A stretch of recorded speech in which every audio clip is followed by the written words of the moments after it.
The failure to prepare could allow the next epidemic to be dramatically more devastating than Ebola.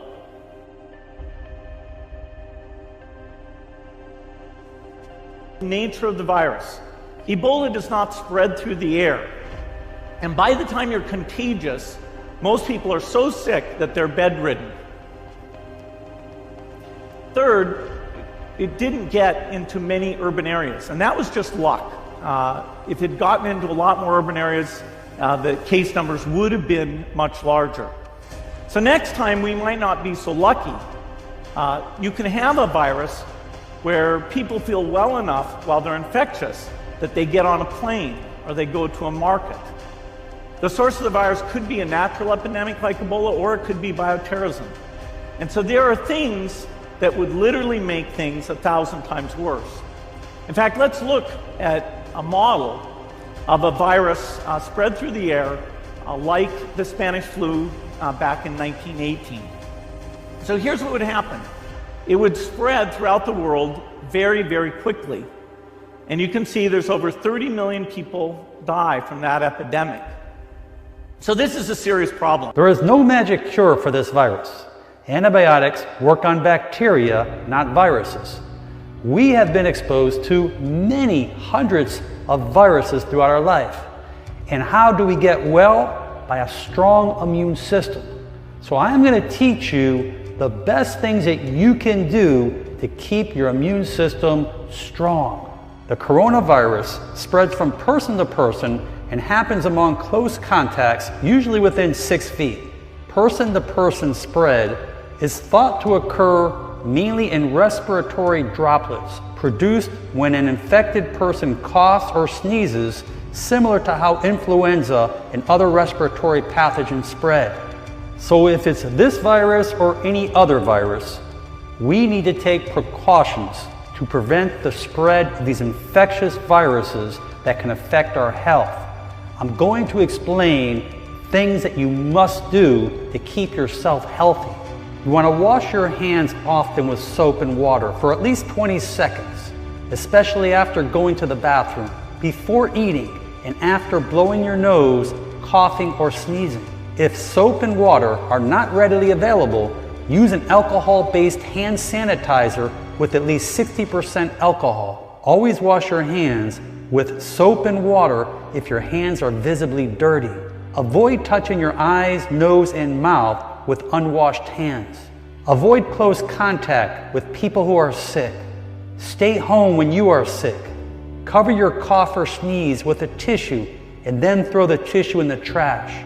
Clean and disinfect frequently touched objects and surfaces using a regular household cleaning spray or wipe. We can't stop the outbreaks with quarantine or travel restrictions. That's everybody's first impulse. Let's stop the people from moving. Let's stop this outbreak from happening. But the fact is, it's really hard to get a good quarantine in place. It's really hard to set up travel restrictions. Even the countries that have made serious investments in public health, like the US and South Korea, can't get that kind of restriction in place fast enough to actually stop an outbreak instantly. There's logistical reasons for that, and there's medical reasons. If you look at COVID-19, right now, it seems like it could have a period where you're infected and show no symptoms that's as long as 24 days. So people are walking around with this virus showing no signs. They're not going to get quarantined. Nobody knows they need quarantining. There's also some real costs to quarantine and to travel restrictions. Humans are social animals, and they resist when you try to hold them into place and when you try to separate them. So I think this should absolutely be a priority. There's no need to panic. We don't have to hoard cans of spaghetti or go down into the basement. But we need to get going because time is not on our side. In fact, if there's one positive thing that can come out of the Ebola epidemic, it's that it can serve as an early warning, a wake-up call to get ready. If we start now, we can be ready. COVID-19 is going to be a huge burden on health systems. I'm not going to talk about death rates in this talk because frankly, nobody can agree on the COVID-19 death rates right now.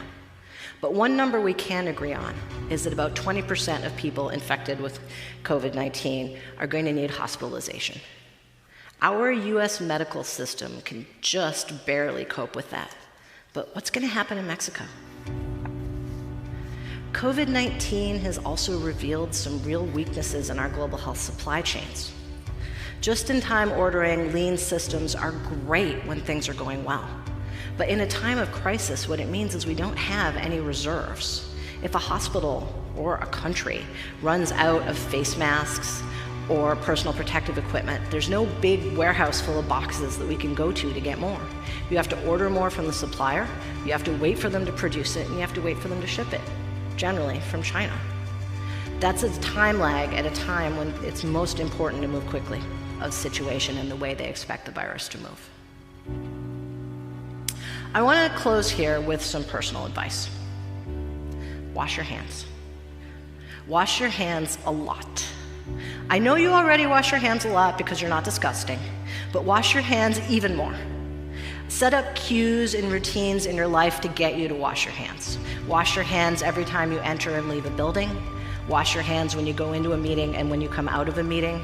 Get rituals there based around hand washing. Sanitize your phone. You touch that phone with your dirty, unwashed hands all the time. I know you take it into the bathroom with you. Your immune system health depends on the lifestyle choices that you make every day. By supporting your body's own natural ability to defend itself against pathogens, you will not only have resistance to colds and flus, but to other infectious illness that comes your way. There is no way to have a healthy immune system unless you're getting your sleep. Those that don't get enough sleep are more likely to get sick after being exposed to a virus. Lack of sleep can also affect how fast you recover if you do get sick. We're not ready for the next epidemic. Let's look at Ebola.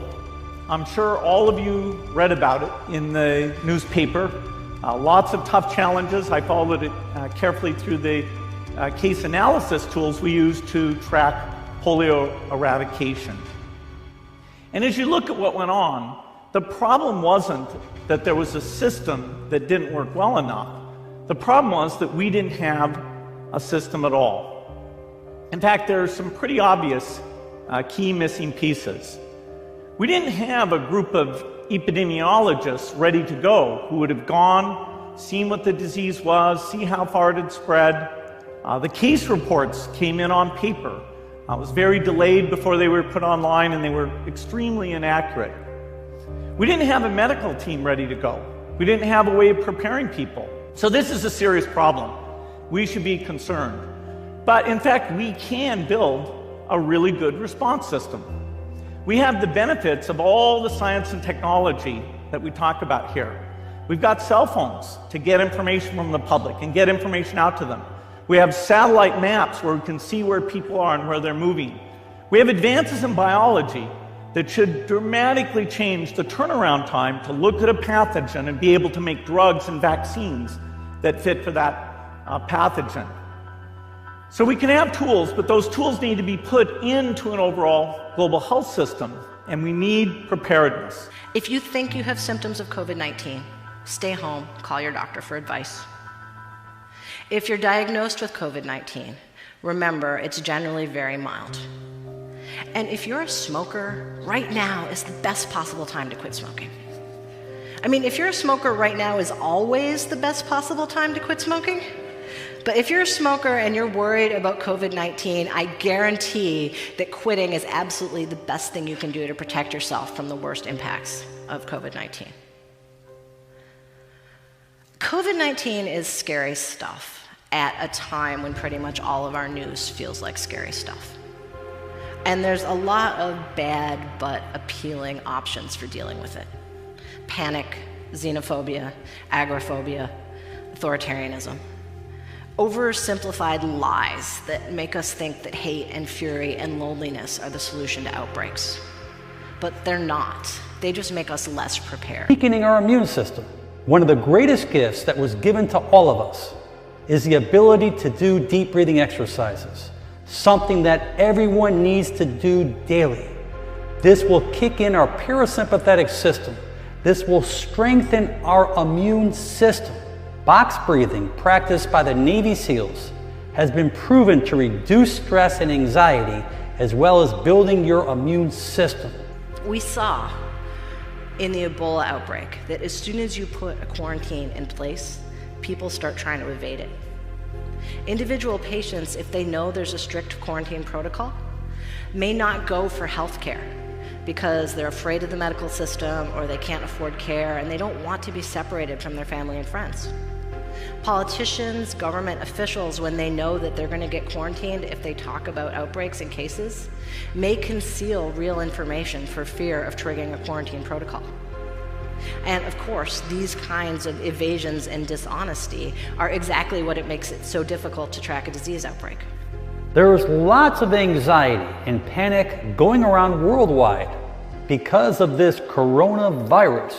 The main symptoms being shortness of breath, coughing, and fever. Before symptoms can even arise, it may be 2 days up to 14 days, as investigation is still underway. But you are going to learn something very favorable and positive in this video for you and your family. My mission is to give you the tools to take away the anxiety so you and your loved ones can relax and enjoy life. Today, the greatest risk of global catastrophe doesn't look like this. Instead, it looks like this. If anything kills over 10 million people in the next few decades, it's most likely to be a highly infectious virus rather than a war. Not missiles, but microbes. It's depressing, but it's not surprising. Global health experts, when they talk about the scenario of new viruses, this is one of the scenarios that they look at. We all hoped we'd get off easy, but when experts talk about viral planning, this is the kind of situation and the way they expect the virus to move.